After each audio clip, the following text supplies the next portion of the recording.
Screen visible है? Yes sir. ठीक है, तो आज हम कुछ क्वेश्चन कर रहे हैं पुराने, जो कुछ एवरेज के हैं इसमें, कुछ मिक्सचर एलिगेशन के, कुछ रेशो प्रपोर्शन के हैं। ठीक है, सबसे ज़्यादा इसी चैप्टर से क्वेश्चंस आते हैं, तो उसी का एक तरीके से रिवीजन भी हो जाएगा हमारा। तो देखो, ये जो क्वेश्चन है ये जामिया 2018 में आया था। इसे करने की कोशिश करते हैं। Milk and water in two vessels A and B are in the ratio 4:3 and 2:3। Milk और वाटर का रेशियो दे रखा है, मिल्क इज टू वाटर। एक वेसल ए है और एक वेसल बी है। एक में 4:3 है, एक में 2:3 है। In what ratio the liquid in both the vessels are mixed to obtain a new mixture in vessel C consisting half milk and half water? यानी इनको किस रेशो में मिक्स किया जाए ए और बी को, एक तीसरे वेसल में हम डालें, ताकि जो फाइनल जो हमें मिक्सचर मिले वो कितना मिले, half milk and half water. तो ये हमें बताना है।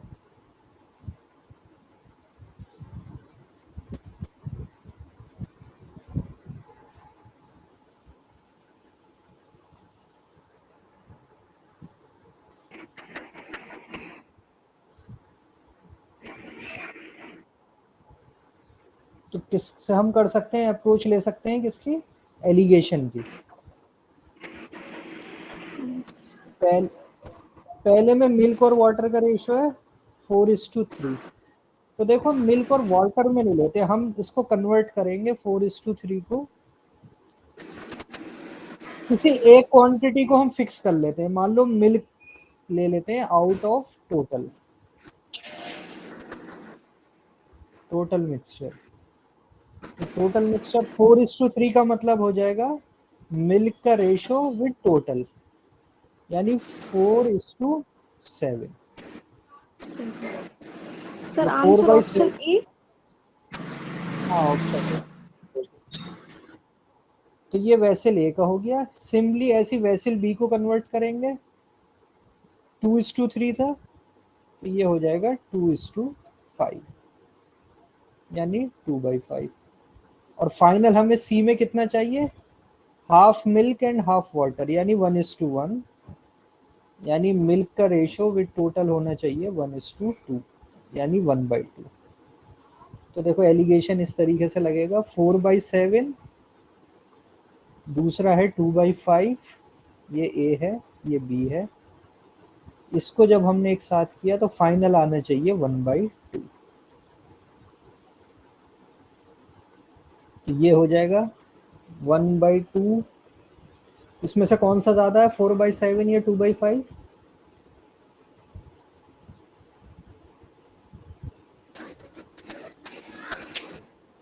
देखो, 4/7। 2/5 है। 2/5 में क्या किया है, इसमें भी +2 किया है और इसमें भी +2 किया है। ये हो गया 4/5। तो जब भी सेम पॉजिटिव नंबर हम ऐड करते हैं तो this will be the greater one. तो हम इसे लिखेंगे 4/7 माइनस 1/2, और ये हो जाएगा 1/2 माइनस 2/5। ये कितना आ जाएगा, LCM 10, 5 माइनस 4, यानी 1/10। ये आ जाएगा LCM 14, तो 8 माइनस 7, 1/40। तो रिक्वायर्ड रेशियो हो जाएगा 1/10:1/14, यानी कि 14:10, यानी कि 7:10। Correct answer is option number A.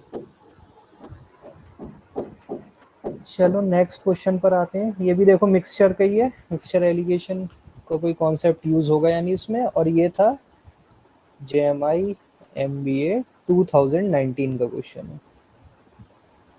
क्या दे रखा है, इन अ 40 लीटर मिक्सचर, यानी इस बार पूरे टोटल मिक्सचर की तुम्हें क्वांटिटी दे दी है acetic acid and sodium acetate are in the ratio 3:1, यानी टोटल तो 40 लीटर है, इसमें रेशियो है 3:1। एसिटिक एसिड इज 3 पार्ट और सोडियम एसिटेट इज 1 पार्ट। तो टोटल एसिटिक एसिड कितना होगा? 3/4 इंटू 40, 10, 30. कितना हो गया? 30 लीटर। और सोडियम एसिटेट कितना हो गया? 2/5. भाई 1/4 इंटू 40, 10 लीटर। या फिर 40 में से डायरेक्ट 30 माइनस कर देते तो 10 बच जाता। तो टोटल 40 था, उसमें से 30 एसिटिक एसिड हो गया, तो सोडियम एसिटेट कितना था? 10 लीटर। अब क्या कह रहा है? Find the amount of sodium acetate solution to be added to make the ratio 2:3। कितना सोडियम एसिटेट सॉल्यूशन हम इसमें ऐड करें, यानी इस 40 वाले में, कि अब फाइनल रेशियो क्या हो जाए? 2:3, ये रेशियो हो जाए। तो हम सिंपल क्या मान लेंगे? देखो इस टाइप के क्वेश्चन में कुछ ज्यादा कॉन्सेप्ट नहीं लगाना, सीधे क्या मान लो कि x लीटर ऐड किया है, we add x litre of sodium acetate, x litre add किया ऑफ सोडियम एसिटेट। तो टोटल सॉल्यूशन कितना हो गया? टोटल मिक्सचर हो गया 40 प्लस x। तो पहले 40 लीटर था, उसमें x ऐड कर दिया, तो 40 प्लस x तो हो गया टोटल। सोडियम एसिटेट कितना हो गया? पहले कितना था? 10,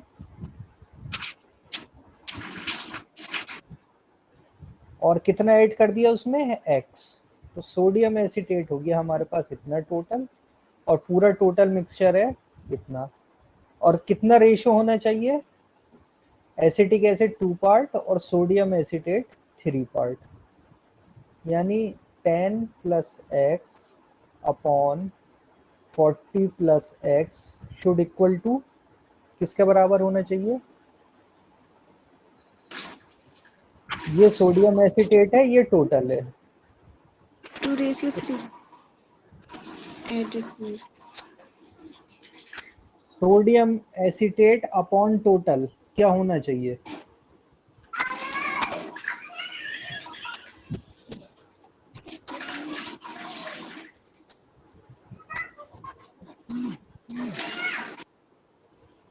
भाई सोडियम एसिटेट कितने पार्ट है? 3 पार्ट। और टोटल कितने पार्ट्स हैं? 5। 5 में से 3 पार्ट होना चाहिए, तो this should be equal to 3/5। इसे सॉल्व कर लो, इधर क्रॉस मल्टीप्लाई, इधर cross multiply.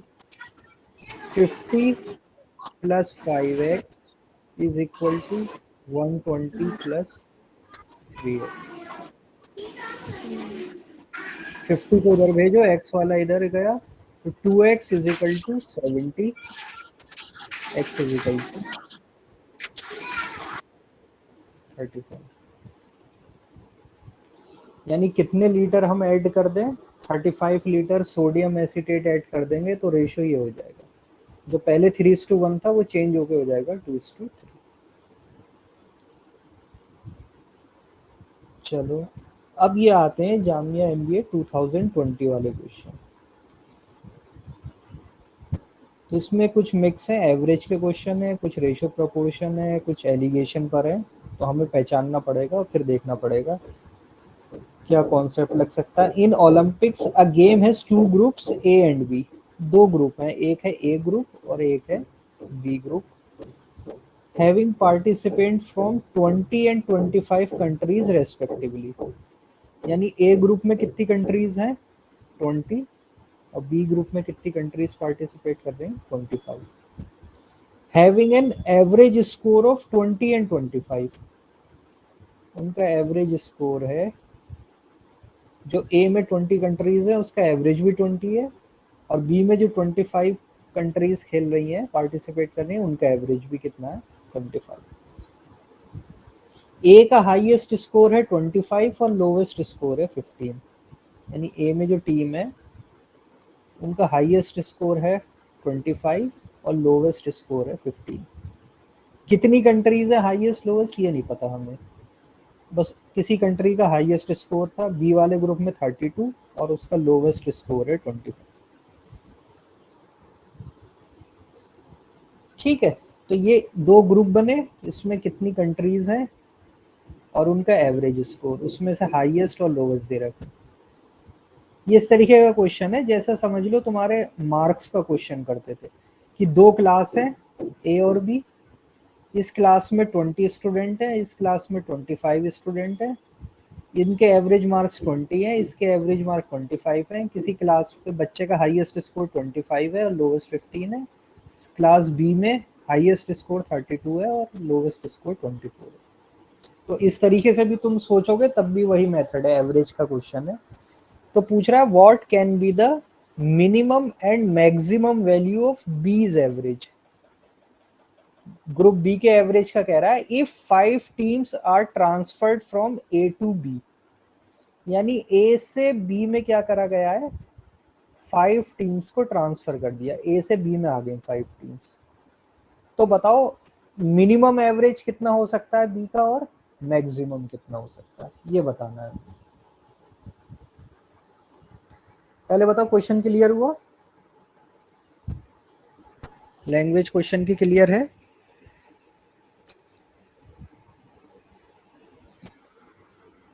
Hello, yes sir. तो देखो लैंग्वेज क्लियर है, सिर्फ तुम्हें क्या करना है, इस तरीके से सोचना है कि 5 क्लास के स्टूडेंट है, वो इधर चलेगा ए से बी में, तो एवरेज कब ज्यादा होगा, एवरेज ज्यादा तब होगा जब अच्छे स्कोर वाले बच्चे गए होंगे। एवरेज स्कोर मैक्सिमम कब होगा, जब जिन बच्चों का स्कोर था, अगर हम उस एनालॉजी से सोचें, या फिर वो टीम चली जाए जिनका हाईएस्ट स्कोर 25 था। ठीक है, तो देखो पहले 25 तो कंट्रीज थी और उनका एवरेज था 25, तो टोटल स्कोर उनका पहले कितना था, 25 इंटू 25, 625 था पहले, 625। तो 625 तो पहले था, प्लस 5 टीम और आई, और 5 टीम हम तब मानेंगे कि मैक्सिमम होगा जब 5 की 5 वो आई जिनका हाईएस्ट स्कोर क्या था, 25। तभी तो एवरेज मैक्सिमम होगा जब अच्छे स्कोर वाली टीमें आएंगी। अपॉन टोटल कितने हो गए, पहले 25 थे, 5 और आ गए, तो हो जाएगा 30। ये एवरेज स्कोर की मैक्सिमम वैल्यू है, कितनी आएगी देखो, 625 प्लस 125 अपॉन 30। 625 प्लस 125 हो गया 750 अपॉन 30। 750 अपॉन 30 का मतलब हो गया 3 to the 6 एंड दिस 25, यानी मैक्सिमम वैल्यू तो होगी 25। तो देखो 1 2 3 में 25 है, तो एक ऑप्शन ही कम हुआ। देखो इसमें हमें कैलकुलेशन करने की जरूरत नहीं थी, हम वैसे ही सोच सकते थे कि पहले जो टीम थी उसका एवरेज भी 25 था, नए जो टीम आई उनका एवरेज भी 25 है, तो टोटल एवरेज क्या रहेगा, 25। तो ये तो हो गया मैक्सिमम। अब बताओ मिनिमम एवरेज क्या हो सकता है, कम से कम एवरेज क्या हो सकता है कि पहले तो उनके पास 625 पहले से था, ठीक है, अब वो टीम आई जिनका स्कोर बहुत ही कम था, तो सबसे कम स्कोर क्या हो सकता है, 15। 15। तो वो 5 टीम आ गई जिनका एवरेज स्कोर क्या था, 15। तो इसमें कितना ऐड होगा, 5 इंटू 15 अपॉन टोटल अभी भी टीम कितनी होंगी 30। तो ये कितना आया देखो 625 प्लस 5 इंटू 15 5 यानी 700 अपॉन 30। तो ये कैंसिल 70 डिवाइड बाई 3 इज 23.33। तो minimum score is 23.33 and maximum is 25। तो correct answer will be option number A. चलो नेक्स्ट क्वेश्चन पर आते हैं। For a global sports event Nike had made 810 pair of shoes while Adidas has to make 900 pair of shoes in the same period of time. Nike को बनाने 810, Adidas को बनाने हैं 900 pair of shoes. Nike could complete the order 3 days before the scheduled time, while Adidas completed the order 3 days before the Nike. How many pair of shoes did each make per day if Adidas make 21 more shoes per day than Nike? तो इसको हम मानेंगे X। हम मान लेते हैं कि Nike per day कितने शूज बना रहा है, X shoes per day X। तो Adidas कितने बना रहा होगा, X प्लस 21। भाई यही होगा। देखो इस लास्ट वाली लाइन में क्या इन्फॉर्मेशन दी है उसी को हमने यूज किया है। वो ये कह रहा है कि नाइक अगर एक दिन में एक्स शूज बना रहा है तो एडिडास एक्स प्लस 21 शूज बना रहा है। ठीक, पहली चीज। दूसरा क्या दिया था, सेम पीरियड ऑफ टाइम। तो हम टाइम मान लेते हैं कि जो उनको बनाने थे वो वाई डेज में बनाने थे। लेकिन क्या हुआ, Naik completed the order 3 days before the schedule time. यानी नाइक ने कितने डेज में कंप्लीट कर दिया, y-3 में। तो पहली चीज हमें पता चली x into y-3 is equal to 810। पहली इंफॉर्मेशन। नाइक एक दिन में शूज बना रहा है x और कितने डेज उसने वर्क किया y-3, तो दोनों मिलके कितने होगा 810। एडिडास ने कितने दिन किया, एडिडास ने कंप्लीट किया order 3 days before Naik. Naik से भी 3 डेज पहले कर दिया, यानी कितने डेज में किया y-3 यानी y-6। भाई एक्चुअल टाइम था y, नाइक ने 3 दिन पहले किया तो y-3 में किया। एडिडास ने नाइक से भी 3 दिन पहले कर दिया, तो कितने डेज में कर दिया, यानी उसने y-6 में। और ये पर डे कितने बनाता है, x प्लस 21 शूज, ये हमने माना है। तो इन दोनों की मल्टीप्लाई क्या होगी 900। उसे शूज कितने बनाने थे 900। This is second equation. इन दो इक्वेशन को बस सॉल्व करना है हमें, we will get the answer. इसको हम ओपन कर लें, ये हो जाएगा xy-3x इज इक्वल टू 810। तो xy को हम लिख सकते हैं 810 प्लस 3x। इसको जब ओपन करेंगे तो ये हो जाएगा xy plus 21y minus 6x minus 126 is equal to 900। X y की वैल्यू ये पुट कर दी मैंने, तो एक्स वाई की जगह आ गया 810 plus 3x plus 21y minus 6x minus 126 is equal to 900।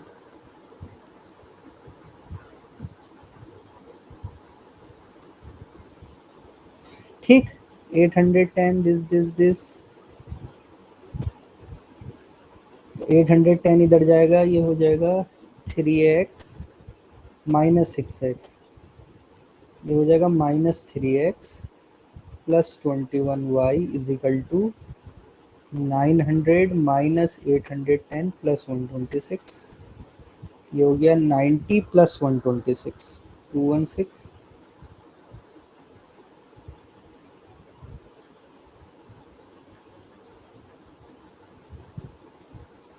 और ये आ जाएगा minus 3x plus 21y this. तो यहाँ से हमें y की वैल्यू मिल जाएगी 216, देखो 3 से हम डिवाइड कर सकते हैं, ये हो गया -x plus 7y is equal to 72। तो y की वैल्यू आ जाएगी इस इक्वेशन से 72 प्लस x डिवाइड बाई 7।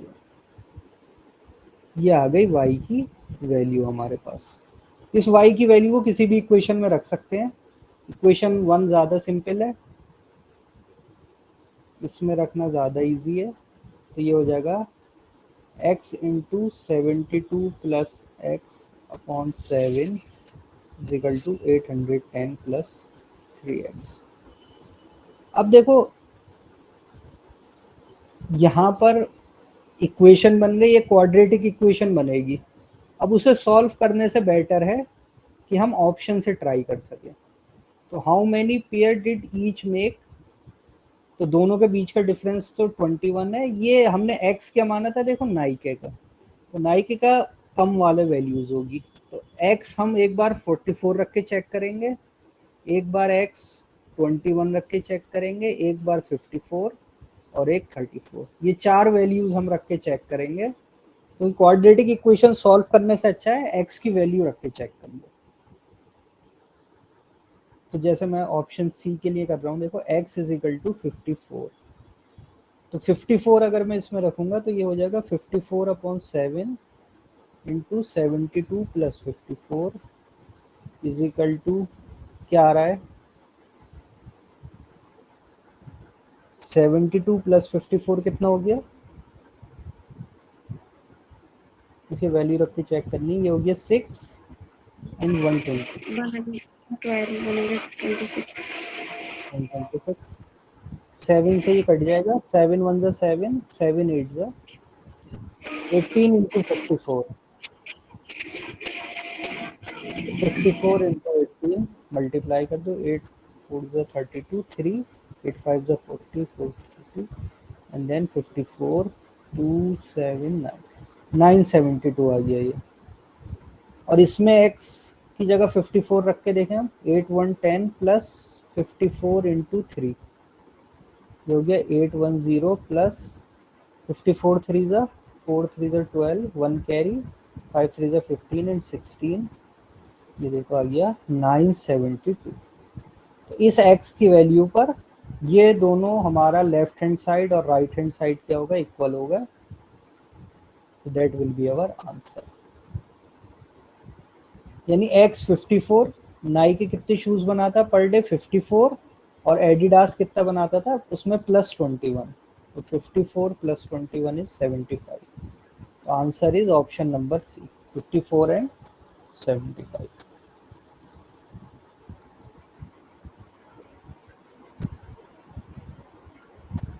अब देखो नेक्स्ट क्या, group of people decided to cut 128 trees in a certain number of days. हमें डेज नहीं पता, लेकिन कितने ट्रीज हैं ये पता है 128। For the first 4 days they were able to achieve their plan per day target, मतलब जो उन्होंने अपना टारगेट बनाया था फर्स्ट 4 डे तो वही रहा। For the remaining days the group was able to cut 4 more trees daily than plan, मतलब उन्होंने जो प्लान बना रखा था उससे ज्यादा कट कर लिए trees. In this way, the group had cut 164 trees one day before the plant finish date. इस तरीके से उन्होंने वर्क करके क्या करा, जो भी जितने डेज उन्होंने प्लान किए थे उससे पहले कट कर लिए। तो बताओ number of trees the group was planning to cut per day, जो उनका एक्चुअल टारगेट था शुरू में कि हम कट करेंगे इतने ट्रीज, तो वो क्या था ये बताना है हमें। तो कहाँ से शुरू करें, कुछ एज्यूम करेंगे, तो हम इसी से एज्यूम कर लेते हैं कि ये क्या था x, मतलब उन्होंने क्या प्लान किया था कि they will cut x trees per day. उनका प्लान था कि हम x trees per day cut करेंगे, ठीक है। तो एक चीज तो हमने ये मान ली, और कितने days, certain number of days, हम डेज मान लेते हैं y डेज। तो दो चीजें हमने एज्यूम कर ली कि x ट्रीज पर डे और कितने दिन कट करेंगे, y डेज। तो x इंटू वाई क्या हो जाएगा, 128। भाई पर डे करेंगे x और कितने दिन वर्क करेंगे y, तो कितने ट्रीज कट करने थे उन्हें ऐसे, 128। तो सिंपली पहली इंफॉर्मेशन तो हमारे पास आ गई, x Y is equal to 128। दूसरा क्या है, for the first 4 days they were achieve their plan target. तो फर्स्ट 4 डेज में कितने ट्रीज कट किए उन्होंने, ये कह रहा है अपने टारगेट के हिसाब से कर रहे थे। तो टारगेट क्या था, एक्स ट्रीज पर डे।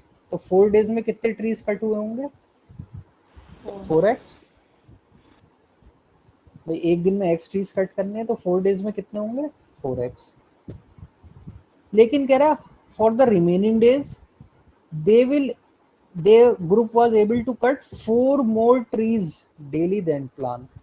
यानी रिमेनिंग डेज में क्या कर रहे हैं वो, एक्स ट्री नहीं कट कर रहा है, एक्स प्लस 4 ट्रीज कट कर रहे हैं पर डे। ठीक, in this way group had cut 164 trees 1 day before the plant finish date. एक दिन पहले, यानी कितने डेज लगे उन्हें, y-1। लेकिन 4 दिन इस तरीके से किया था तो टोटल उन्हें डेज लगे y-5। यानी अगले y-5 डेज उन्होंने क्या करा, x प्लस 4 ट्रीज कट करे। तो y-5 इंटू एक्स प्लस 4, और टोटल कितने ट्रीज कट कर दिए उन्होंने, 164।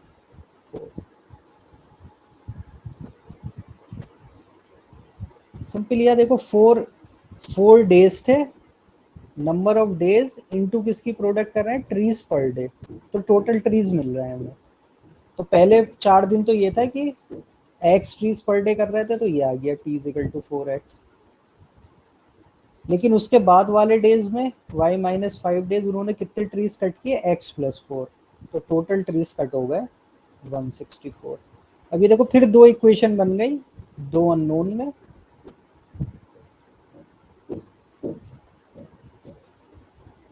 तो एक इक्वेशन है हमारे पास X Y is equal to 128। हमसे पूछा क्या है, नंबर ऑफ ट्रीज, एक्स पूछा है, देखो वाई नहीं पूछा, एक्स पूछा है सिर्फ। तो हम कोशिश करेंगे y को एलिमिनेट कर दें। तो y को हम ले लेंगे 120 अपॉन एक्स, ये इसमें रख देंगे। तो ये आ जाएगा, देखो पहले इसे सॉल्व कर लेते हैं।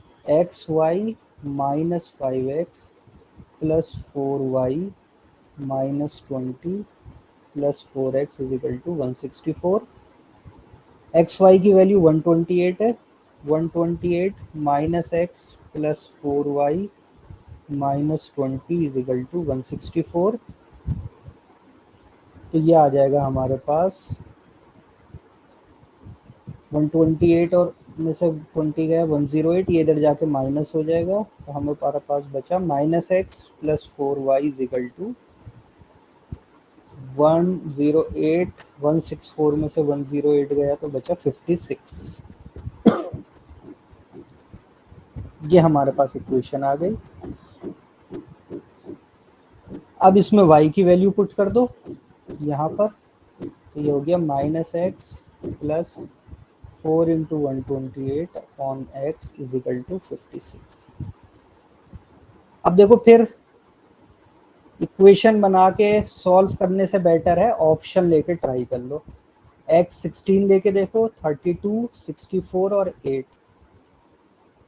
मान लो ऑप्शन ए लेता हूँ मैं 16, x की वैल्यू है 16। तो ये हो जाएगा -16 प्लस 4 इंटू 128 अपॉन 16। तो 16 से ये कैंसिल हो जाएगा, 16 8 जा दिस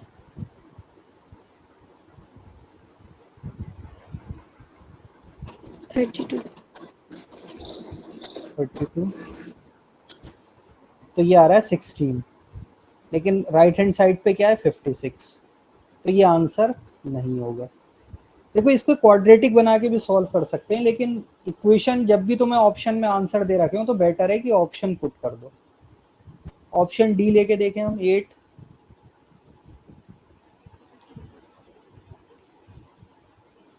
देखो x क्या था, डिनोमिनेटर में है, अभी छोटी वैल्यू आ रही है, हमें चाहिए बिगर वैल्यू, यानी x की वैल्यू क्या होनी चाहिए, 16 से छोटी होनी चाहिए। 32 और 64 दोनों बड़ी वैल्यूज है, तो सीधे हम आ गए ऑप्शन नंबर 4 पर। x इज इक्वल टू 8, तो -8 प्लस 4 इंटू 128 अपॉन 8। 8 से इसे 4 से इसे काट दो 2, 2 से ये आ गया 64, तो 64 माइनस 8 इज 56, ये ट्रू आ गया इस इक्वेशन को, यानी क्या हो रहा है, x इज इक्वल टू 8 पे ये सेटिस्फाई हो रही है। तो our answer will be option number D, x is equal to 8। देखो बीच बीच में कुछ क्वेश्चन टफ आएंगे, कुछ क्वेश्चन इजी आएंगे, तुम्हें आइडेंटिफाई करना भी आना चाहिए। जैसे देखो क्वेश्चन नंबर 20 देखो, इसे रीड करके देखो कि ये डिफिकल्ट है या इजी क्वेश्चन है। Shambhunath had a great job in India, but he went abroad to earn some money. He realized he had to make at least $6,000 per month. यानी उसको कम से कम कितना अर्न करना चाहिए, 6,000 per month, in order to justify his foreign trip, ताकि वो ये कह सके कि मैंने सही डिसीजन लिया। He recorded an average of $5,500 per month for the first 11 months. What should be his earning on the last month in order for his foreign visit to make sense? यानी सिंपल देखो average का question है, और किस form में है कि शंभुनाथ है, उसको 11 मंथ तक तो कितने सैलरी मिल रही है, $5,500 11 मंथ तक, 1 to 11 मंथ इतने मिल रहा है पर मंथ।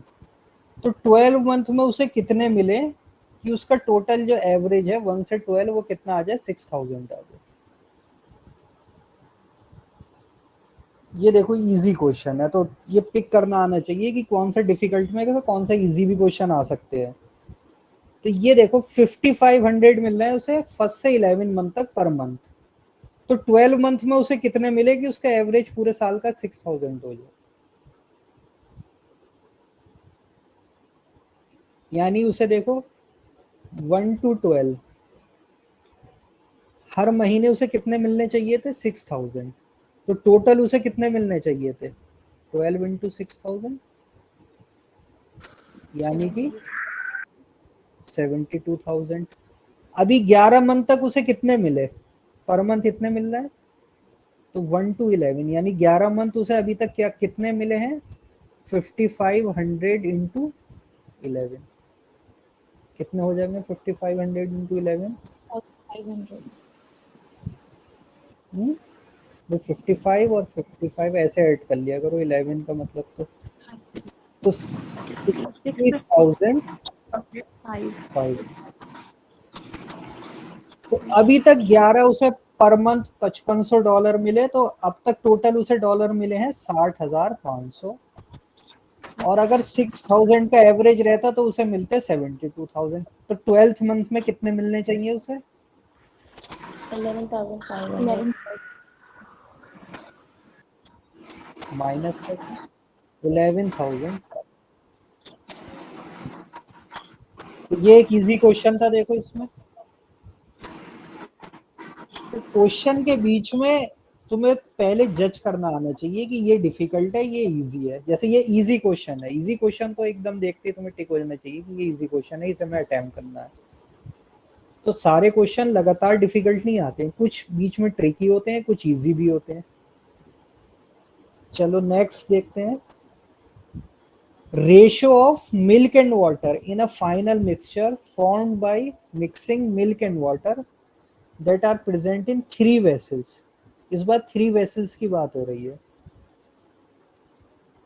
तो 3 वेसल्स हम मान लेते हैं, ए बी सी के फॉर्म में ले लेते हैं।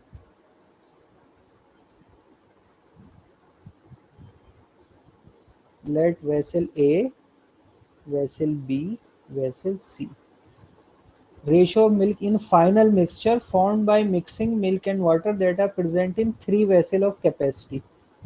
पहला वेसल की कैपेसिटी कितनी है, 1 लीटर। दूसरे वाले की कितनी है? 2 लीटर। और तीसरे वाले की कितनी है? 3 लीटर। और मिल्क एंड वाटर किस किस रेशो में है? पहले में है 5:1 के रेशो में, सेकंड वाले में है 3:2 के रेशो में, और तीसरे वाले में किस में है? 4:। 4 ratio. अब वो कह रहा है what will be the ratio in a final mixture, यानी इन तीनों को हमने एक मिक्स करके एक फाइनल किसी मिक्सचर में डाल दिया, मतलब डी में मान लो।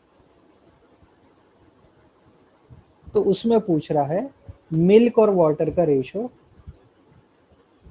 कितना होगा। ठीक है, ये तो समझ गए क्वेश्चन। पहले क्वेश्चन की लैंग्वेज देख लो, कुछ उसमें कंफ्यूजन तो नहीं।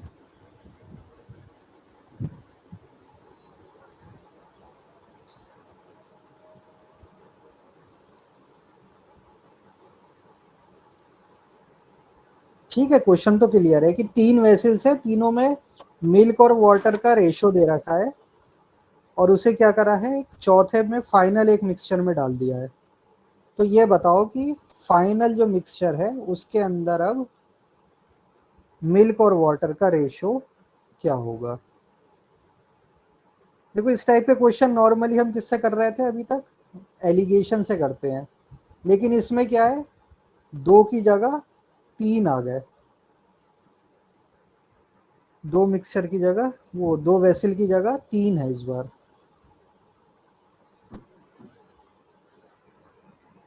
तो कैसे करें, क्या मेथड लगाएं? सर मिल्क और वाटर सारे कंटेनर का अलग अलग ले लेंगे, लाइक फर्स्ट कंटेनर से 5/6 into 1 मिल्क, और सेकंड कंटेनर से 3/5 into 2 करके। चलो ऐसे भी कर सकते हैं। लेकिन देखो, मिक्सचर में क्या हो सकता है, जब मिक्सचर एलिगेशन का क्वेश्चन होता है ना, तो अगर 3 है तो 3 को भी हम इस तरीके से कर सकते हैं कि वी कैन यूज एलिगेशन वाला मेथड 2 टाइम्स। 2 टाइम्स यूज करके भी आंसर आ सकता है। तो एक जैसे तुमने बताया वैसे भी कर सकते हैं, एक बार एलिगेशन 2 टाइम भी समझ लो कि कैसे यूज होता है। पहले हम मान लेते हैं कि हमने क्या करा है, ए और बी को मिक्स किया है। ठीक है, तो ए और बी में हम लगा रहे हैं एलिगेशन। तो ठीक है, तो इसमें मिल्क कितना है, किसी एक क्वांटिटी को हम देख लेते हैं। मिल्क कितना है पहले वाले में? 5/6। सेकंड वाले में मिल्क कितना है? 3/5, क्योंकि मिल्क और वाटर का रेशियो है ना, जिसमें से मिल्क हो जाएगा 3/5। तो 5/6 है ए में और 3/5 है बी में। दोनों को मिक्स किया तो हमें कितना है ये नहीं पता, लेकिन ए की कैपेसिटी कितनी है? 1, और बी की कैपेसिटी है। तो एक्स की वैल्यू कितनी आ जाएगी? ये हो जाएगा 3/5 माइनस एक्स इस साइड। भाई इधर लेंगे, 3/5 छोटा है, 5/6 बड़ा है। तो ये हो जाएगा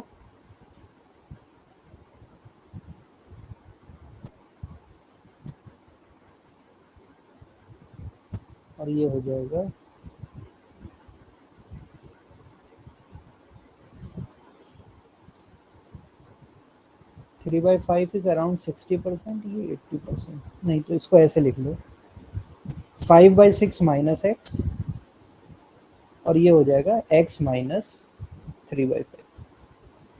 एक्स क्या होगा, देखो हमेशा जो बड़ी वैल्यू है, बिगर वैल्यू और स्मॉलर वैल्यू इनके बीच में ही आता है। याद है ना, दोनों के बीच में आता है। ठीक है, तो x जो होगा इससे तो छोटा होगा और 3/5 से बड़ा होगा। तो ये आ गया। अब इनका रेशो जो होगा वो इक्वल टू हो जाएगा 1/2 पे, यानी x minus 3/5 upon x minus 5/6 is equal to 1/2।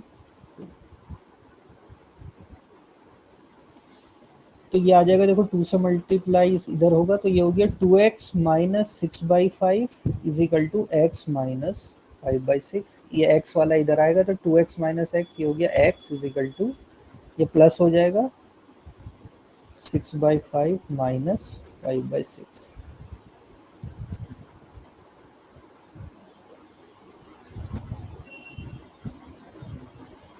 दोनों x की फॉर्म में कैसे आ गए, यहाँ लिखने में गड़बड़ है। 5/6 माइनस एक्स का, तो 2 इज इक्वल टू, इधर आके ये माइनस होगा ये प्लस होगा इसमें, तो 2x प्लस एक्स हो जाएगा 3x, और ये दोनों हो जाएंगे प्लस। इनका एलसीएम 35 से किया, 6 6 36 प्लस 6 5 25, ये आ गया हमारे पास 3 और 2 5, 61/30। तो x आ गया 61/90। यानी जब a और b को हम मिक्स करेंगे तो हमें किस प्रोपोर्शन में मिलेगा, 61/90। अब a और b के बाद अब हम क्या कर सकते हैं, अब हम दूसरी फॉर्म में देखो, अब क्या करेंगे, a और b का जो रिजल्टेंट आया, a और b का रिजल्टेंट क्या रेशो है, 61/90। यानी मिल्क कितना है 61 और वाटर इसमें से माइनस करके, तो मिल्क पे फोकस करते हैं। 61/30 था। ये 3x है ना, ये 3x, तो x इज इक्वल टू है 90। तो ये आ गया मिल्क, और इसकी कैपेसिटी कितनी हो गई a और b की मिला के, 1 लीटर और 2 लीटर, कितनी हो गई, 3 लीटर। ठीक है, ए और बी, और इसको अब हम मिक्स कर रहे हैं किसके साथ, सी के साथ। तो अब हम क्या लिखेंगे, 61/90, इसको मिक्स किया, सी में क्या है रेशो, 4/7, 4/7। तो अब रिजल्टेंट कितना आएगा एक्स, जबकि इसकी कैपेसिटी है 3 लीटर और इस वाले की कितनी है, 3 लीटर। दोनों की कैपेसिटी इस बार सेम है।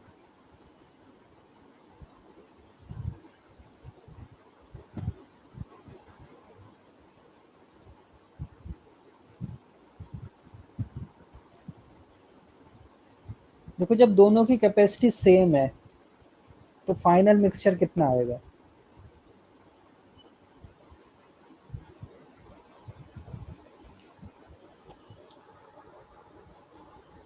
देखो पहले तो एलिगेशन से ही तुम समझ लो, एलिगेशन हमने 2 स्टेप से लगाया।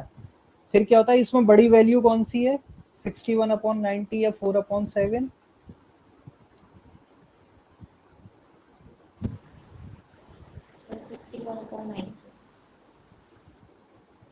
और 90 से देखो अगर मैं करूँ 90 के आसपास वैल्यू क्या होती है, 91 होता है शायद, है ना, 13 7 91। तो अगर इसको 13 से ऊपर नीचे कर दूँ, 13 4 क्या होता है, 52, यानी ये बड़ी वैल्यू है। अगर बड़ी छोटी भी नहीं आ रही ना, तब भी तुम अगर यहाँ लिखोगे तो तब भी जब रेशो लोगे तो वो माइनस साइन अपने आप एडजस्ट हो जाता है। तो ये बड़ी वैल्यू है, तो ये हो जाएगा 61/90 minus x upon x minus 4/7 is equal to 3/3। देखो यहाँ दोनों की कैपेसिटी इस बार क्या है, सेम हो गई 3/3। तो सिंपल हो गई calculation, 61/90 minus x is equal to x minus 4/7। यानी देखो x क्या आ रहा है, x आ रहा है, अगर इन दोनों का मैं सम करके डायरेक्ट 2 से डिवाइड कर देता, इन दोनों का सम करके अगर 2 से डिवाइड कर देता तो मुझे आंसर मिल जाता। तो यानी दो अलग अलग अगर क्वांटिटीज हैं, उनकी अलग अलग कंसंट्रेशन है या कैपेसिटी या प्राइस है, कुछ भी है, अगर इक्वल क्वांटिटीज में मिक्स हो रही हैं तो रिजल्टेंट एवरेज क्या होता है, उन दोनों का मिडिल वैल्यू होती है ना। एक मान लो 10 रुपए का राइस है, एक 30 रुपए का है, दोनों को सेम क्वांटिटी में मिक्स कर दिया, तो फिर तुम्हें एलिगेशन की जरूरत ही नहीं, सेम क्वांटिटी में मिक्स हो रहा है तो दोनों को मिड ले लो, उनका एवरेज ले लो, तो 10 + 30 डिवाइड बाई 2 यानी 20 रुपीज किलो वाला राइस हो गया। तो यहाँ देखो कैपेसिटी दोनों की सेम हो गई थी, तो सीधे इनका सम करके 2 से डिवाइड कर सकते थे हम।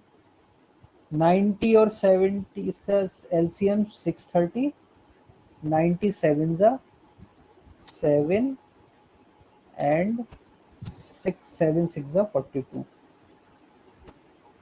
प्लस 7 से इसे करेंगे तो 90, 94 जा 360, तो ये आ गया 78787 अपॉन 630। तो फाइनल जो मिक्सचर है उसकी कंसंट्रेशन क्या है, 787/630।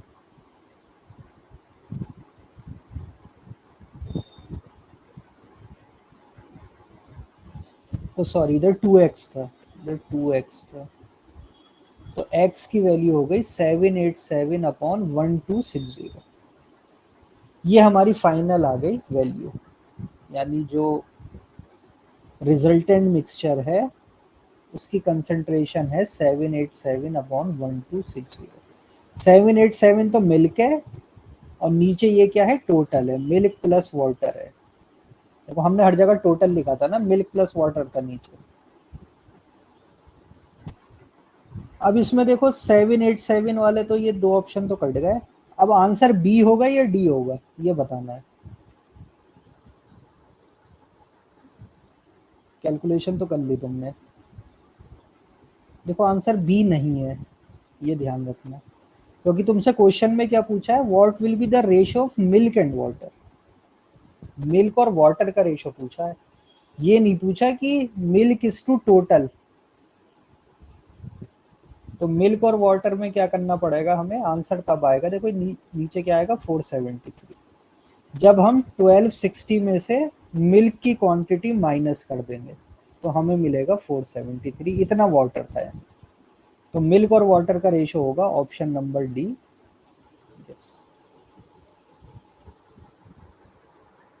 क्लियर। तो कॉन्सेप्ट ये सीखो कि अगर 3 वैल्यूज हैं तो तीनों को भी हम 2 बार एलिगेशन यूज करके आंसर दे सकते हैं।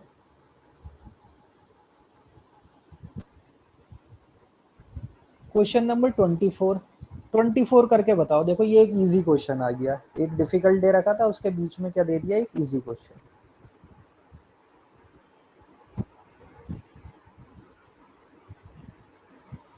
किसका क्वेश्चन लग रहा है ये, पहले तो ये बताओ। सेट का।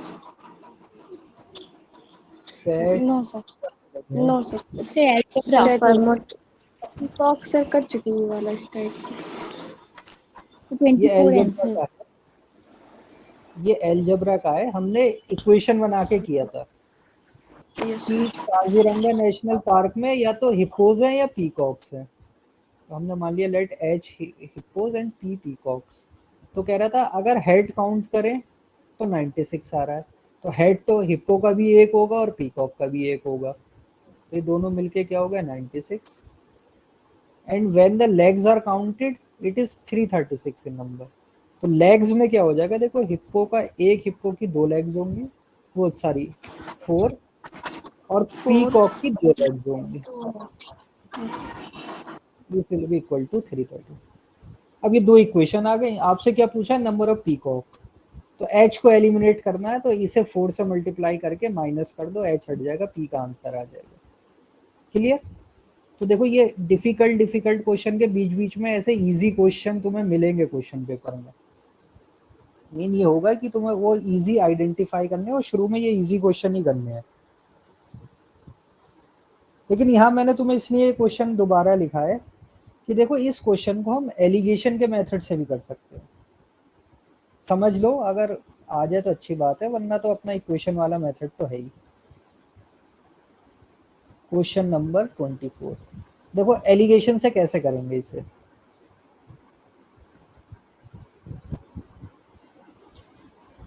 टोटल हिप्पो प्लस पीकॉक कितने थे, 96, ठीक है, और टोटल लेग्स कितनी दे रखी है, टोटल लेग्स दे रखी थी 336, ये है, total legs are 336 is number. तो एवरेज नंबर ऑफ लेग्स कितनी हो गई, 336 अपॉन 96। भाई टोटल एनिमल कितने थे, एनिमल और बर्ड जो भी थे, रेजिडेंट जितने भी थे 96, टोटल लेग्स हैं 336, तो एवरेज नंबर ऑफ लेग्स कितनी हो गई 336 अपॉन 96, यानी एवरेज नंबर ऑफ लेग्स आ गई 7/2।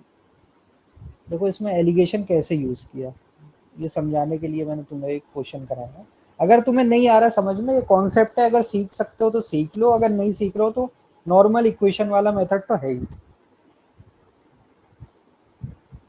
अब देखो हिप्पो के एवरेज लेग हैं 4, पीकॉक्स की एवरेज लेग्स हैं 2।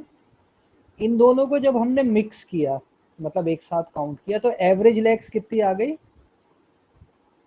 7/2। तो ये इस साइड क्या आ जाएगा, देखो 2 छोटा नंबर है तो 7/2 -2, और इधर क्या आ जाएगा 4 - 7। ठीक, तो ये कितना आ गया 7/2 -2,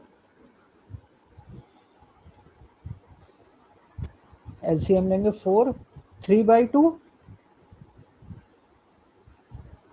और ये कितना आ गया 4 - 7/2 इज सर पूछा क्या है 1/2। सर इसमें, हैन या पीकॉक? है नहीं, हिप्पो, सर हिप्पोपोटामस। पीकॉक पूछा, 72 पीकॉक।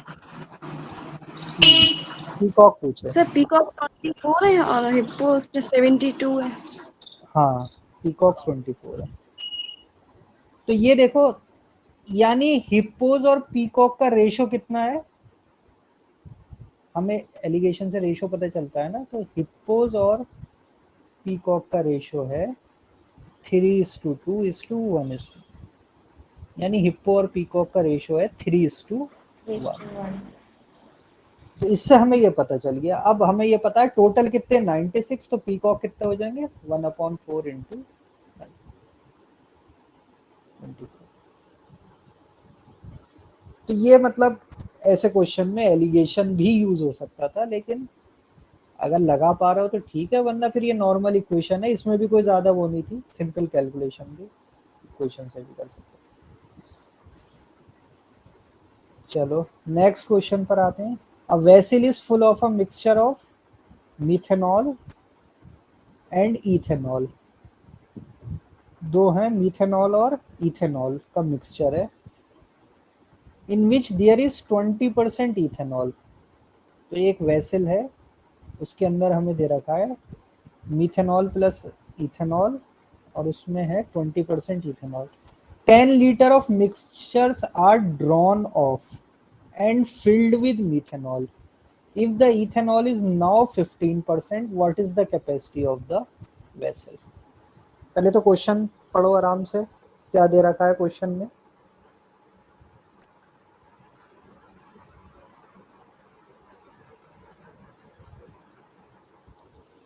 पहले एक वेसल के अंदर क्या था, मिथेनॉल और इथेनॉल का मिक्सचर था, उसमें से तुम्हें इथेनॉल दे रखा है 20% था। 20% का मतलब हो गया 20/100। 10 litre of mixture are drawn off, मतलब उसमें से 10 लीटर का मिक्सचर हमने निकाल लिया और फिर उसमें क्या फिल कर दिया, methanol. If the ethanol is now 15%, तो देखो हम क्वेश्चन किस तरीके से कर रहे हैं एलिगेशन से। पहले इथेनॉल कितना था 20, बाद में कितना मिक्स किया इथेनॉल 0, क्योंकि किससे फिल किया है, सिर्फ और सिर्फ मिथेनॉल से। इन दोनों को जब मिक्स करना है तो हमें कितना इथेनॉल मिल रहा है 15%, यानी 15/100। तो कैपेसिटी बतानी, तो पहले तो हमने यही एलिगेशन यूज किया, तो हियर हमें क्या मिल जाएगा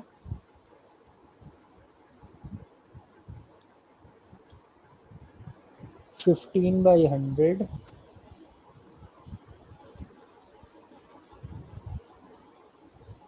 इधर क्या मिलेगा 20/100 - 15/100।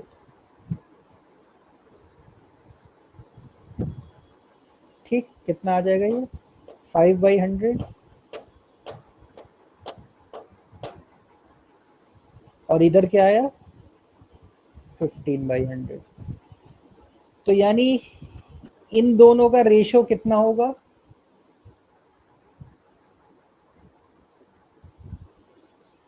ये हमारा पहले मिक्सचर था और ये बाद में जो हमने मेथनॉल उसमें मिलाया था। हमें ये तो पता था कितना है, 10 लीटर, ये नहीं पता था मिक्सचर। इसी की कैपेसिटी पूछ रहा था क्वेश्चन। तो इनका रेशो कितना आ रहा है? 3:1। हाँ, 3:1।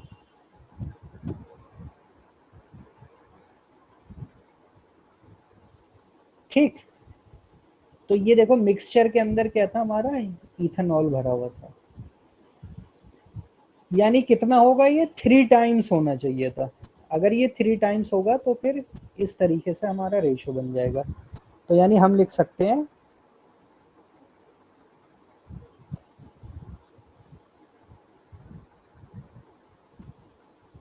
कि 10 लीटर जब हमने मिथेनॉल यूज किया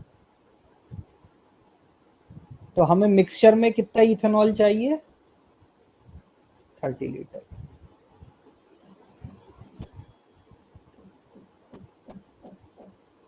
यहाँ तक स्टेप समझ में आ गया मैंने क्या लिखा है?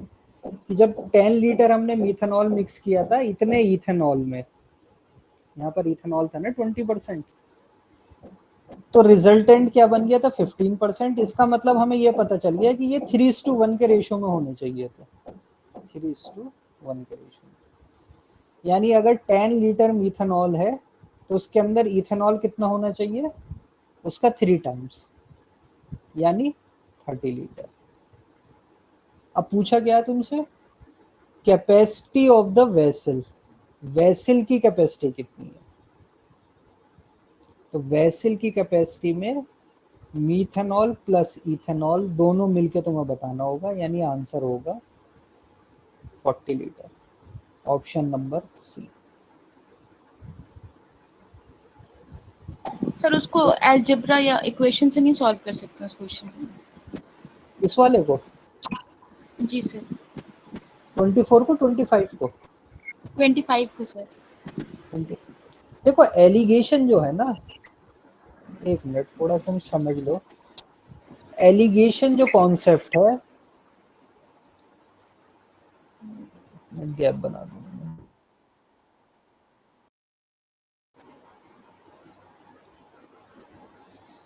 एलिगेशन अपने आप में कोई अलग कॉन्सेप्ट नहीं है। एलिगेशन एक्चुअल में बस एक शॉर्टकट है क्वेश्चन सॉल्व करने का। देखो एलिगेशन है क्या? मान लो कि 2 kg राइस है 10 रुपीज वाला और 4 kg राइस है 20 रुपीज वाला। तो ये कह रहे हैं कि अगर मैं इन्हें इक्वल क्वांटिटीज में मिक्स कर दूं तो फाइनल प्राइस क्या होगा? तो इस क्वेश्चन को हम एलिगेशन से इसलिए कर लेते हैं, कैलकुलेशन इजी हो जाती। लेकिन हम इसे क्या कर सकते हैं? डायरेक्ट इक्वेशन से भी कर सकते हैं कि भाई पहले 2 kg था, बाद में कितना हो गया? 4 kg। तो टोटल कितना हो गया मिक्सिंग के बाद? 6 kg। अब देखो 10 इंटू 20 प्लस 4 इंटू 20 अपॉन 6। ये क्या है? 10 इंटू 20 मतलब 10 रुपीज के 2 kg थे, तो तुम्हें कितने रुपीज खर्च करने पड़ेंगे? 20 रुपीज। 4 इंटू 20 तुम्हें कितने रुपीज खर्च करने पड़े? 80। तो 100 रुपीज के तुम्हें कितने केजी मिले राइस? 6। तो 1 kg का प्राइस कितना हो जाएगा? 16.67। यही एलिगेशन से आंसर आएगा। तो जरूरी नहीं कि एलिगेशन वहां लगता है जब हम वेटेड मीन लगाते हैं। वेटेड मीन निकालने का ये शॉर्टकट है एलिगेशन। तुम अगर चाहो तो डायरेक्ट इक्वेशन से कर लो कि पहले ये था, इसकी इतनी क्वांटिटी थी तो टोटल ये आया, बाद वाले का टोटल ये है, दोनों को मिक्स करेंगे तो ये होगा, तो आंसर ऐसा आ जाएगा। ये तुम्हारे ऊपर है, देखो फिर वही चीज कि तुम्हें कौन से मेथड से ज्यादा इजी आ रहा है आंसर। अगर वेटेड मीन से तुम डायरेक्ट ऐसा इक्वेशन बना के कर सकते हो तो बेटर है, वैसे कर लो। समझ गए? तो एलिगेशन कोई अलग कॉन्सेप्ट नहीं है, वो एक वेटेड मीन निकालने का एक शॉर्टकट मेथड है बस।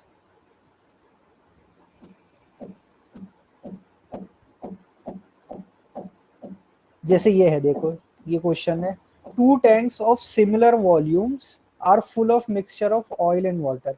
इन the first ratio of oil and water is 5:8। First vessel में क्या कह रहा है, ratio of oil and water 5 और 8 के रेशियो में है। सेकंड वेसल में क्या है, 7:19 के रेशियो में। इन दोनों को क्या करा, एक बड़े टैंक में डाल दिया, तो what will be the resultant ratio.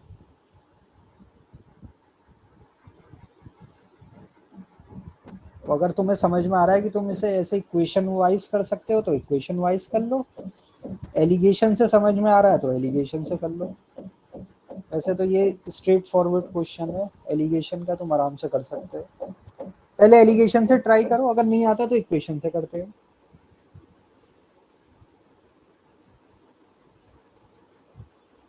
देखो यहाँ पर सिमिलर वॉल्यूम दे दिया,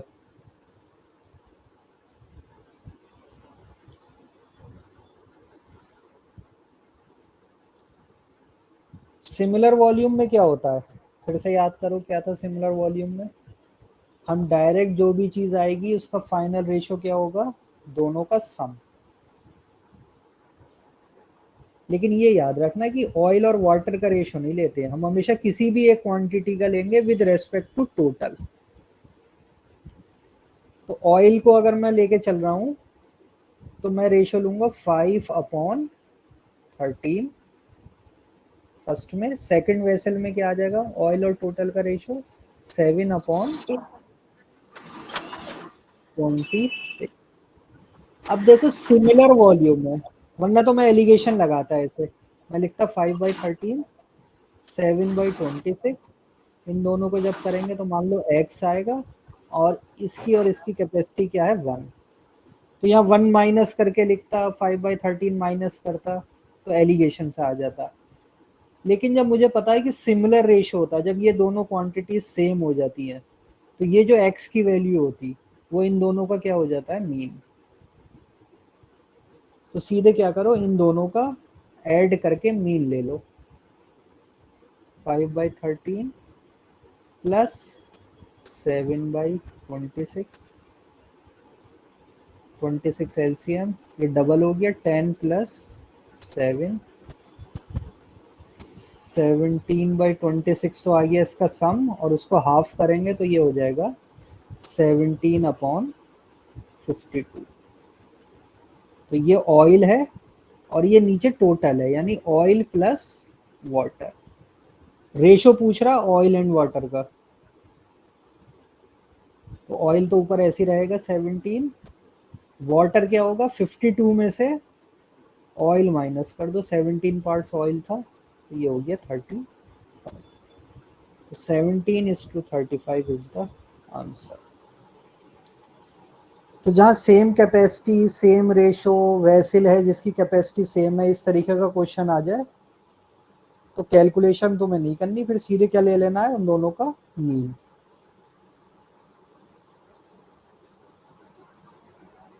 ये याद रहेगा, अगर ऐसा हुआ तो दोनों का मीन ले लेना है, कैलकुलेशन से हम बच जाएंगे।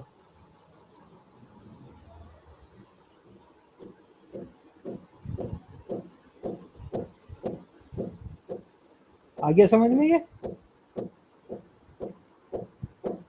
Yes sir. नेक्स्ट क्वेश्चन पर मूव करते हैं। A milkman purchases milk at 20 rupees per liter। कितने का खरीद रहा है, 20 rupees पर litre. And mixes 4 litre of water in it. उसमें क्या कर रहा फिर 4 लीटर वाटर मिला दिया। By selling the resultant mixture eight ₹20 पर लीटर। अच्छा, अभी भी उसने क्या करा, वही सेम रेट पे ही बेच दिया। He earns a profit of 40%, उसे प्रॉफिट हो गया 40% का। Amount of mixture he had with him to sell was, यानी जो शुरू में उसके पास मिक्सचर था वो कितने लीटर था ओरिजिनली, जो इसने ये शुरू में खरीदा था 20 पर लीटर का।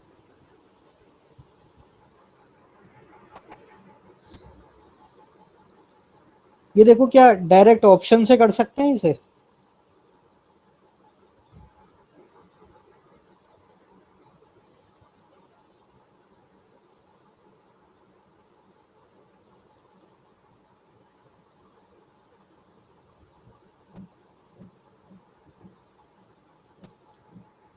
यस सर, कर सकते हैं। गुड। तो ये डिफरेंट अप्रोच अपने दिमाग में रखना कि अच्छा ऐसा भी तो हो सकता है कि हम डायरेक्ट ऑप्शन ही ना ले लें। ऑप्शन में देखो क्या दिया है तुम्हें, शुरू में उसके पास कितना था 14 लीटर। 14 लीटर किस रेट से खरीद रहा है वो, 20 पर लीटर, यानी 14 इंटू 20, कितने रुपीस खर्च हुए उसके, 280।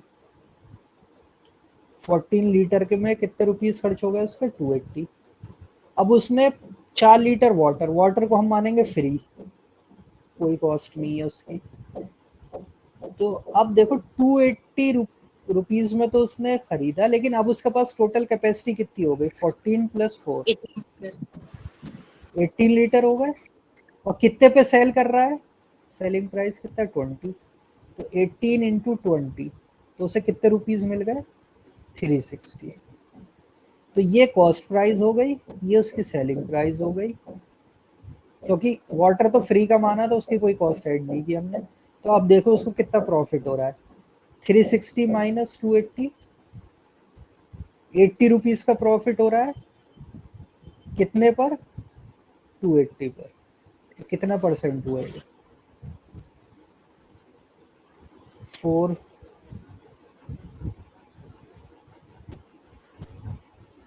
कितना आ रहा है ये, 200/7% आ रहा है।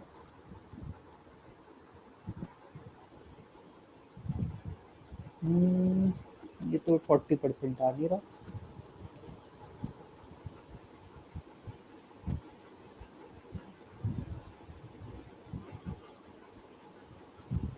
Man purchasing milk eight 20 rupees per litre, ठीक है, एंड मिक्सिस 4 लीटर। ओ हो, देखो लैंग्वेज में धोखा खा गए हम। Amount of mixture he had with him to sell was, ये मिक्सचर पूछ रहा है, ये शुरू में तो उसके पास प्योर मिल्क था, तो ये सर, 40 छोटी छोटी माइनस चीज है। 4। यस, यानी ये 18 नहीं था, जो उसने मिक्स करके बेचा है वो 14 लीटर है, ये हमने गड़बड़ की। यानी शुरू में उसके पास कितना था, 10 litre. 10 litre into 20 is 200 rupees उसने खर्च करे, 4 लीटर मिला दिया तो 14 लीटर हो गया, और फिर 20 का बेच दिया, यानी 280 का। तो उसे प्रॉफिट हुआ 80 का ऑन 200 इंटू 100%, यानी 40%। ये तो सीधे ऑप्शन से सिंपल कैलकुलेशन थी, लेकिन लैंग्वेज में इसीलिए मैं कहता हूँ कि ध्यान रखा करो। Amount of mixture he had with him, देखो अमाउंट ऑफ मिक्सचर लिखा था, हमें यहीं से कैच कर लेना चाहिए था। मिक्सचर का मतलब था मिल्क प्लस वाटर जो मिला के उसने लाया वो कितना। तो ये तो ऑप्शन है, वरना फिर हम एलिगेशन से करते हैं। देखो एलिगेशन से कैसे होगा, पहले कॉस्ट प्राइस कितनी थी, 20, जो मिल्क लेके आ रहा था उसकी कॉस्ट प्राइस कितनी थी, 20। उसमें क्या मिला दिया, वाटर, वाटर की कॉस्ट प्राइस मानेंगे हम 0, हम फ्री मान रहे थे ना वाटर को, कि वाटर तो फ्री है। ये दोनों मिला के क्या कॉस्ट प्राइस होनी चाहिए, 20 sir. Cost price cost price की बात हो रही है, ध्यान रखना, कॉस्ट प्राइस।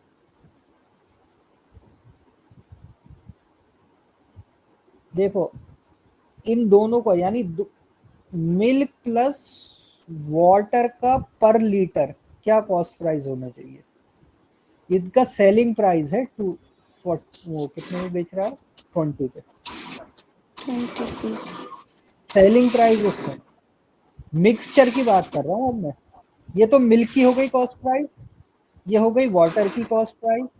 अब जब दोनों को मिक्स कर दिया यानी जो मिक्सचर बना, मिक्सचर की कॉस्ट प्राइस क्या होगी। सेलिंग प्राइस हमें गिवन है 20, प्रॉफिट कितने परसेंट है इसमें, 40%, तो उसकी कॉस्ट प्राइस कितनी होगी।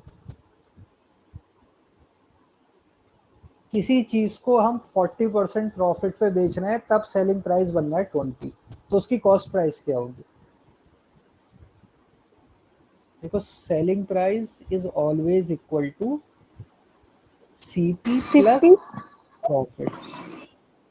सीपी प्लस प्रॉफिट, अगर मैं सीपी को 100 ले रहा हूं तो प्रॉफिट उसका कितना है 40%, यानी ये होना चाहिए 140% ऑफ सीपी, यानी 1.4 times CP. Selling price is equal to 1.4 times CP. अगर सेलिंग प्राइस डायरेक्ट सीपी के बराबर है तो नो प्रॉफिट नो लॉस है।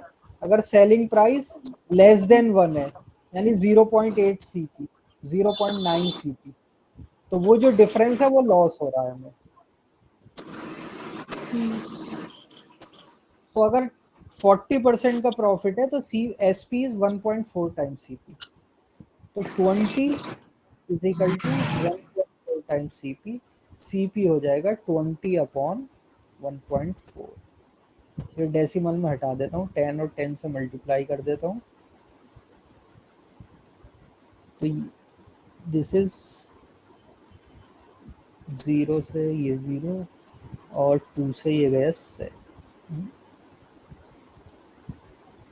20 अपॉन दिस। ओहो 20 इंटू 10 कर देता हूँ मैं और इसका डेसिमल हटा दिया, तो 2 से ये आ गया 10, ये आ गया 7, यानी 100 अपॉन 7। ये कॉस्ट प्राइस होनी चाहिए हमारी मिक्सचर की।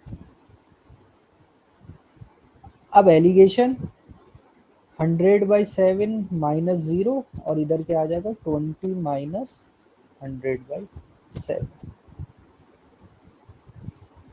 तो ये रेशो क्या आ गया देखो 100/7 is to 7 to the 140 minus 100, 40/7, 7 से 7, 20 से 2 और 5, यानी किस रेशो में होना चाहिए 5:2।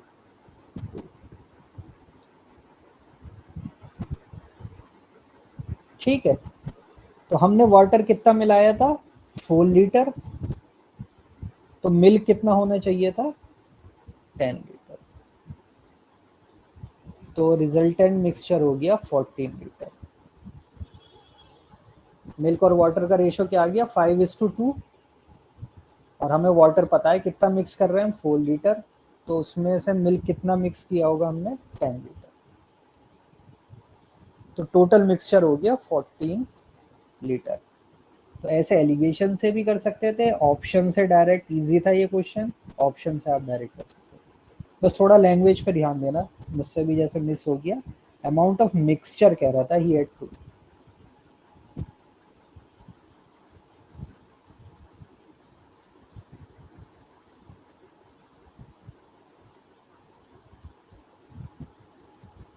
जैसे पहले 29 करो, देखो जैसा भी मैं एग्जांपल दे रहा था ना राइस वाला, वैसे ही क्वेश्चन आ गया, फाइंड द प्राइस। देखो सिंपल है बिल्कुल, ये क्वेश्चन तुम्हें पिक करने पड़ेंगे। ये सब देखो 2020 के क्वेश्चन है, जहाँ कुछ डिफिकल्ट है वहाँ कुछ इजी भी है साथ साथ। ये वाला क्वेश्चन बताओ कैसे होगा, आंसर बताओ बल्कि इसका तो सीधे।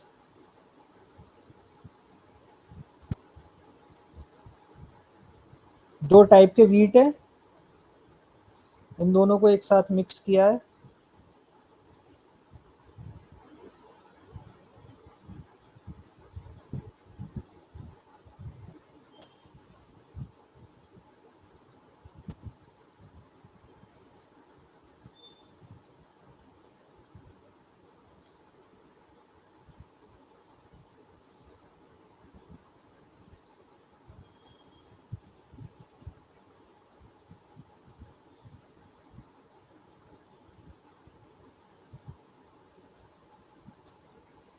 आया आंसर?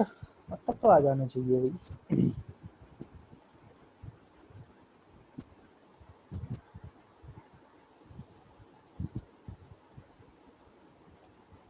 भाई एक जो वीट है वो क्या है, 8 रुपीज पर केजी का है और उसकी क्वांटिटी है 6 kg। Wheat 1 is mixed with 3 kg another type of wheat to get a mixture costing ₹10 kg।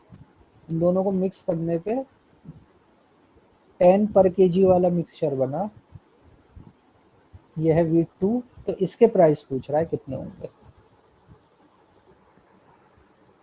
तो देखो सिंपल, जैसा अभी मैंने इक्वेशन बनाई थी, वीट 1 6 kg है और इसकी कॉस्ट कितनी है 8 पर केजी। तो टोटल कितने पैसे खर्च हुए 48। इसको मान लो x, हमें नहीं पता तो वीट 1 के लिए तो इतने हो गए, वीट 2 के लिए क्या हो गए x इंटू 3 यानी 3x। ठीक है, अब जब 6 kg और 3 kg मिला है तो ये कितना बन जाएगा वेट इसका 9 kg। तो जब W1 प्लस W2 को मिला रहे हैं तो रिजल्टेंट बन रहा है 9 kg और क्या प्राइस है उसका 10 पर केजी यानी 90 रुपीज। तो इन दोनों का सम इक्वल टू 90 होना चाहिए। बस 48 plus 3x is equal to 90। 3x is equal to, ये इधर जाएगा तो माइनस 42, तो x आ जाएगा 40। यानी जो कॉस्टली वाला वीट था उसके रेट क्या थे 14 पर केजी थे।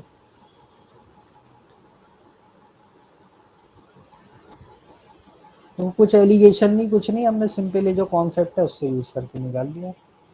एलिगेशन लगाते तो कैसे लगता कि वीट 1 है, ये कितना है इसके cost 8 rupees per KG. Wheat 2 की हमें नहीं पता तो एक्स मान ली। इन दोनों को मिला के रिजल्टेंट कॉस्ट कितनी हो गई 10।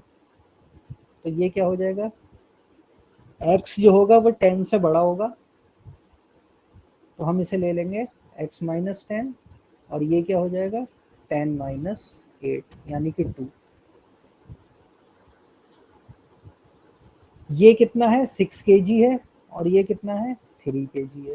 तो किस रेशो में है ये 2:1।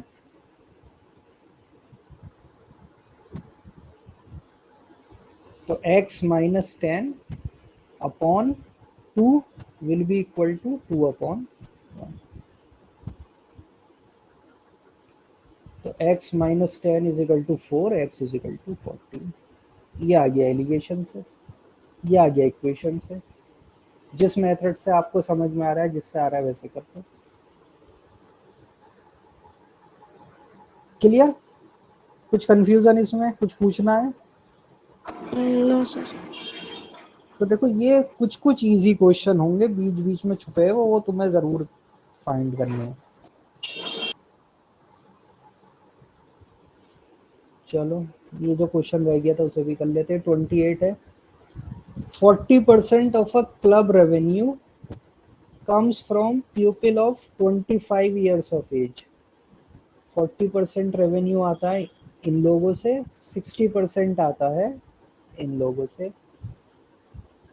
If the club raises its fees by 20% for its 25-year-old members and 30% for 35 year, what is the percentage increase in overall revenue?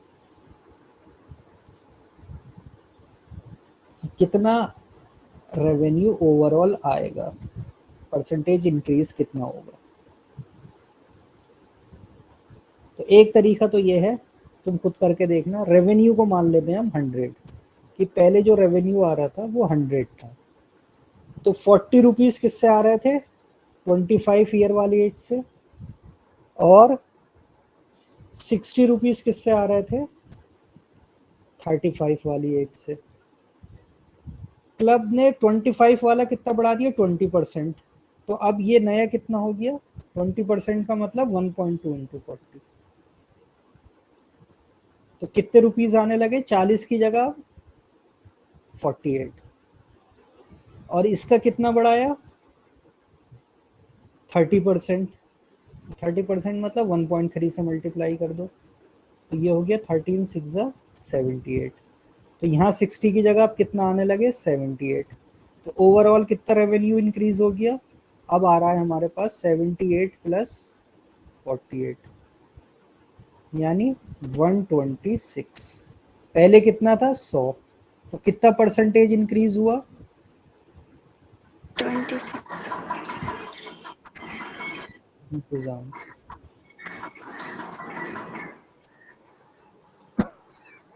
तो ये डायरेक्ट हमने क्या करा, कोई एलिगेशन वगैरह कुछ नहीं, हमने सिर्फ एजम्पशन ले लिया कि पहले रेवेन्यू 100 था, उसके दो पार्ट थे, 40% तो 25 ईयर वाले कर रहे थे, 60% वाले इतने थे, 20% बढ़ा दिया, तो पहले रेवेन्यू इतना था 40, अब कितना हो गया 48। इसमें 30% बढ़ाया तो 60 से बढ़ के हो गया 78, तो अब टोटल कितना हो गया 126। पहले था 100, तो इंक्रीमेंट कितना हो गया 26%। इसी को एलिगेशन से भी कर सकते थे। 25 ईयर वाले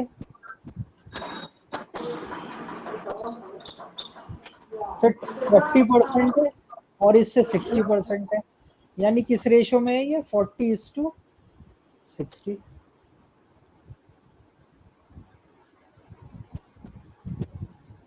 ठीक है, अब इसके बाद क्या करा, 20% और 30% इंक्रीज किया है, तो ओवरऑल इंक्रीज पूछ रहा है। तो देखो 25 ईयर वाले पे कितना इंक्रीज किया है 20%, 30 ईयर वाले पे कितना इंक्रीज किया है 30%, 35 वाले पे कितना इंक्रीज किया 30। तो ओवरऑल इंक्रीमेंट हम मान लेते हैं x होगा। अब ये कितने हैं 30 माइनस एक्स, और ये कितना हो गया x माइनस 20। ये सिर्फ परसेंटेज इंक्रीज लिखा है मैंने अभी। अब देखो पहले कितने थे 25 ईयर्स वाले, एक्चुअल में कितने हैं, किस रेशो में है 2:3 टू के रेशो रेशियो। में।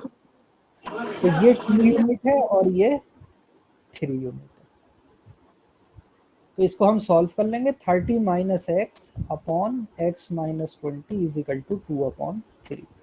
इससे हमें एक्स की वैल्यू आ जाएगी 26।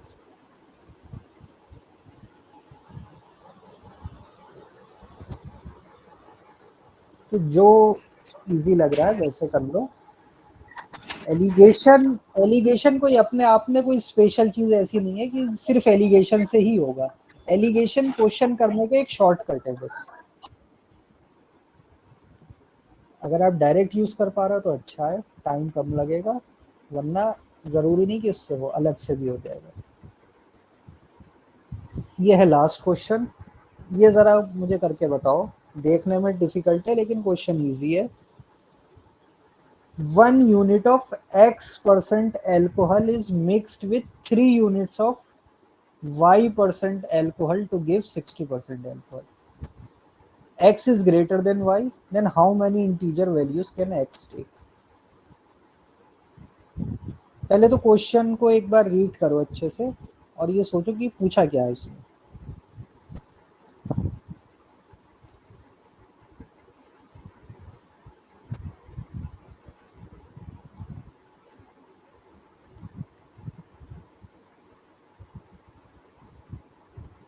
पूछा एक्स क्या है की जल्दी। वैल्यू, एक्स की वैल्यू गिवन क्या क्या है, इसको हम मिक्सचर एलिगेशन की 1 फॉर्म में लिख सकते हैं। ये देखो पहले तो ट्राई ये करने की कोशिश करो। देखो एक में तो 1 यूनिट है, पहले देखो क्वेश्चन को समझना कोशिश करते हैं ब्रेक करके। एक यूनिट वाला है और एक 3 यूनिट वाला है, यानी ये हमें रेशो पता चल गया क्या है, ये 1:3 के रेशो में है। ठीक है, पहली चीज पता चल गई 1:3 के रेशो में। दूसरा ये देखो कि x% है और y% है और दोनों मिलके क्या हो रहा है 60% दे रहा है। तो हम क्या क्वेश्चन में कैसे ब्रेक कर सकते हैं, किस फॉर्म में लिख सकते हैं हम ये लिख सकते हैं कि 1 यूनिट है किसकी x% की, और 3 यूनिट है y%। देखो नॉर्मली पिछले क्वेश्चन में क्या होता था, ये परसेंटेज तुम्हें दी होती थी कि 20% इज मिक्स विथ 30% ऐसे करके। इस बार x और y दोनों अननोन कर दिए हैं उसने, लेकिन जब दोनों को मिला रहे हैं तो कितना परसेंट बन रहा है, 60%। 60%। ये दिया। अब दो अननोन है, तो देखो अननोन के लिए उसने हेल्प करने के लिए एक चीज तो ये कही कि x ग्रेटर देन y है, ये तुम्हें याद रखना है। Then how many integer values x can take. तो देखो इसमें तुमसे x की वैल्यू डायरेक्ट नहीं पूछी, क्योंकि दो अननोन है, तो एक इक्वेशन से x की वैल्यू तो नहीं आ सकती थी। इसलिए तुमसे क्या पूछ लिया, कितनी इंटीजर वैल्यूज हो सकती हैं x की, x कितनी इंटीजर वैल्यूज पॉसिबल है। तो उससे कोई घबराने की जरूरत नहीं, लैंग्वेज से अपने मेथड पर आओ। 60 जो होगा x और y के बीच में होगा, x बड़ा है y से, तो ये हो जाएगा x माइनस 60, और ये हो जाएगा 60 माइनस वाई। 60 माइनस वाई कितने यूनिट है, 1, और x माइनस 60 कितना है, 3। यानी x minus 60 upon 60 minus y is equal to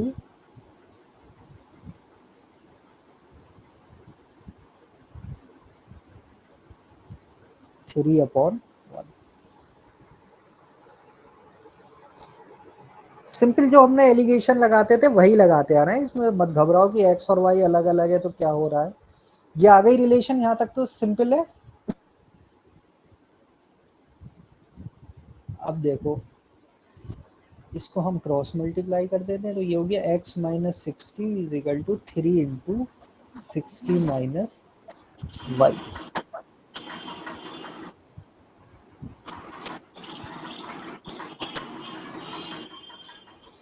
अब बस इस इंफॉर्मेशन को थोड़ा समझना था, बाकी एलिगेशन वाला कॉन्सेप्ट तो सीधे था। अब इसको समझना है हमें कि देखो क्या हो रहा है, x माइनस 60 क्या होना चाहिए, 3 इंटू 60 माइनस वाई होना चाहिए। और x और y क्या है, देखो परसेंटेजेस है, परसेंटेज ऑफ एल्कोहल है ना, तो x और y दोनों की वैल्यूज 100% से कम होंगी। 100 से ज्यादा तो नहीं हो सकती ना, 120% एल्कोहल तो नहीं हो सकता, परसेंटेज के लिए 100 से छोटी वैल्यूज होंगी। अब ये देखो कि x माइनस 60, बस यहाँ जो चीज थी ये ट्रिकी चीज थी, it is given 3 into something. 3 into something का मतलब है कि x माइनस 60 क्या होगा, मल्टीपल ऑफ 3 होगा। x माइनस 60 मल्टीपल ऑफ 3 होगा।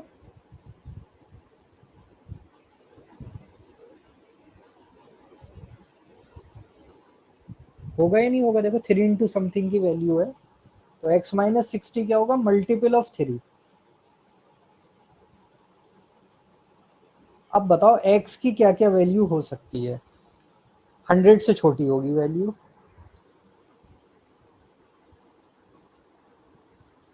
देखो 60 अगर मैं लूँ x, बस यहीं पर अब बस तुम्हें सोचना है, एप्लीकेशन है थोड़ी। x इज इक्वल टू अगर मैं 60 लूँ, तो x माइनस 60 तो 0 हो जाएगा, तो ये वैल्यू पॉसिबल नहीं है। x इज इक्वल टू 61 लूँ, तो 61 माइनस 60 1 हो जाएगा, 1 मल्टीपल ऑफ 3 नहीं होता। x इज इक्वल टू 62 भी नहीं हो सकता। पहली वैल्यू पॉसिबल कौन सी है, x इज इक्वल टू 63। अगर x 63 होगा तो 63 माइनस 60 यानी 3। ऐसे कौन कौन सी वैल्यू आएंगी, 63 आएगा, उसके बाद कौन सा वैल्यू आएगी, 64।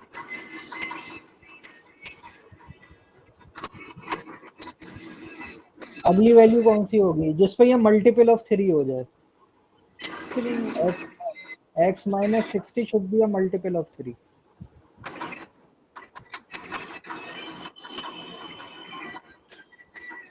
66। 66। उसके बाद क्या आएगी,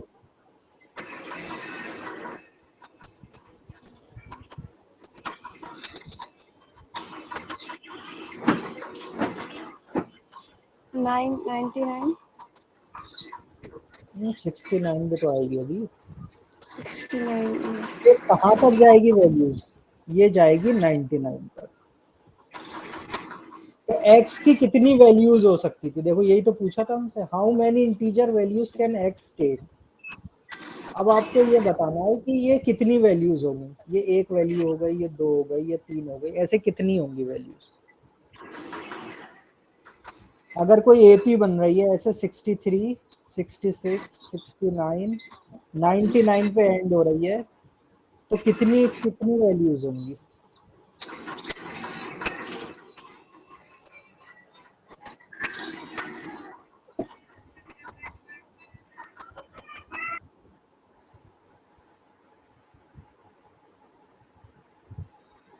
सर इसमें निकालना पड़ेगा कितना आएगा 69। देखो एक तरीका ये होता है, इसमें से ये वैल्यू माइनस करो, 99 माइनस 63, डिवाइड करो किससे? इन दोनों के बीच का क्या डिफरेंस है? 3 है, डिवाइड करो 3 और प्लस 1, ये हमारा आंसर होगा। तो 99 minus 63 will be 36, 36 by 3 plus 1, 12 plus 1, यानी ये कितनी वैल्यूज है ऐसी? 30। ये फार्मूला कहाँ से आया? ये देखो, ये कई जगह ऐसी सिचुएशन आएगी कि तुम्हें नंबर सीरीज होगी और तुमसे ये पूछे, तुम्हें ये निकालना होगा कि ये कितने नंबर्स हैं। तो देखो अगर 1 2 3 4 5 6 7, मान लो ये 7, 4 3 7 नंबर लिखे हैं, लेकिन मुझे ये सीरीज नहीं पता होती। मुझे ये पता होता कि 1 है, 2 है और फिर 7 है, तो ऐसे कितने नंबर हैं। तो देखो क्या करते हैं, फाइनल में से इनिशियल माइनस करो, डिवाइड बाई इसके बीच का की क्या डिफरेंस है 1 और प्लस 1, ये प्लस 1 जरूर याद रखना, तभी आंसर आएगा तुम्हारा 7 नंबर। जैसे 10 20 30 ये सीरीज चल रही है 40, मान लो अप टू 180। अब मैं पूछूं ये कितने टर्म्स है, तो क्या करो 180 में से 10 माइनस करो, डिवाइड इनके बीच का कॉमन डिफरेंस क्या है 10 और प्लस 1, यानी 170 अपॉन 10 इज 17 प्लस 1 18। कितने नंबर हैं ये? 18। ये देखो फार्मूला कहाँ से आता है, इसे हम मानते हैं, अगर याद हो तो nth टर्म ए एन होता है equal to A plus N minus 1 into D. तो हम क्या कर रहे हैं, ए एन में से ए माइनस कर देते हैं और डी से डिवाइड कर देते हैं।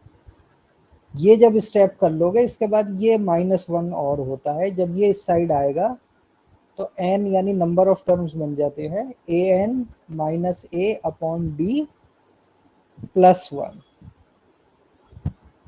इसलिए कभी भी क्वेश्चन कोई सॉल्व कर रहा हो, ऐसी सिचुएशन आए कि तुम्हें फर्स्ट और लास्ट पता हो, ये भी पता हो कि कॉमन डिफरेंस क्या है, लेकिन कितने टर्म्स है ये निकालना है। तो याद रखना, फाइनल में से इनिशियल माइनस करो, उसे डिवाइड करो कॉमन डिफरेंस से और फिर प्लस 1, यानी A N minus A, last term में से फर्स्ट टर्म माइनस किया, डिवाइड किया कॉमन डिफरेंस से और प्लस 1, प्लस 1 जरूर याद रखना। ठीक, तो यहाँ पर हमारा आंसर हो जाएगा option number A, this is 13। Sir मुझे पता है कैसे चलेगा 3 का मल्टीप्लाई करना है। क्या यहाँ दिया था ना, देखो ये मल्टीपल ऑफ 3 था ना, यस सर। तभी तो ये वैल्यूज ली थी तुमने 63 66 69। मैं इनके बीच का डिफरेंस कितना है, +3 +3 3 3 से तो बना रहा हूँ नंबर। यस।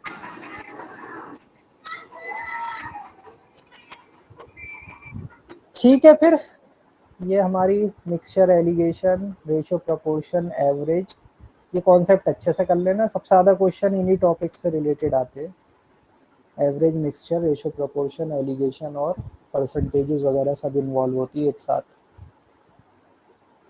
तो एलिगेशन अगर समझ सकते हो तो अच्छा है, उस मेथड से कर लो, वरना सिंपल इक्वेशन से बना के अपने मेथड से हो रहा है तब भी सही है। ठीक है, क्लास एंड करें फिर आज के। Okay sir.